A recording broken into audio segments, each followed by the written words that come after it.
Ampitsikina indray no anaterako ny araba ny atokantrantsika amin'izao takarivany alarobia fahateloambinifolo ny volana novambra izao. Manatitra ny araba tompoko lahy sy tompoko vavy. Reto avy indray ny vaovao antsika isan'ny isongadina no lavy CES ny fangatahana fanasitahana ny kandidà Hery Rajaonarimampianina amin'ny fitoriana faharoa amin'ny fifidianana filoham-pirenena. Ny safidy n'Andriamatoa Mangalaza Eugène hitondra ny fampielezan-kevitry ny kandidà Jean-Louis Robinson anatin'ny fitoriana faharoa amin'ny fifidianana filoham-pirenena Andriamatoa Raha marika. Iska kosa ny asa fanitarana ny lalana izay mahazo ny route des hydrocarbures ankorondrano iny izay rana amin'ny commune Antananarivo renivohitra. Manasana hora anaraka ny vaovao hatramin'ny farany ao anatin'ny lafiny ara-politika no isantarantsika ny fampahalalam-baovao. Raha toka eo ampiandrasana fatratra ny voka-pifidianana ofisialy avy any amin'ny fitsarana manokana misahana ny fifidianana amin'izao fotoana izao ny rehetra dia namoaka ny didy fitsarana kosa raha mahakasika ny ilay fitoriana izay napetraka amin'ny tokony istahan'ny kandidà Hery Rajaonarimampianina amin'ny fifidianana filoham-pirenena faharoa ny CES. Andeha arahantsika avy hatrany ara-mony anjinjiny izay entiny Marc Antoine sy Tsira Kotoarsan ary mamy Rasamoli.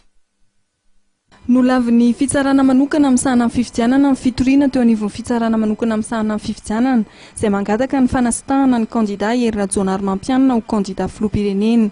Raha ny didy fitsarana raika amin'ny roapolo tsipika CES tsipika D tamin'ny 9 novambra 2024 navoaka ny CES androany dia voalaza fa Andriamatoa Rakoto Raha sy Nina Andrianjora Zanamaso no nitory ny kandidà ny atoko hery vaovao Madagasikara ary ny fampiasana fitaovam-panjakana sy ny fahefam-panjakana, ny fanerenan'ny mpiasa-panjakana no fampelezan-kevitra sy ny famoahana rakin-tsary fampelezan-kevitra tao aorian'ny fotoana fanaovana fampelezan-kevitra no antony nangatana izany fanasitahana izany.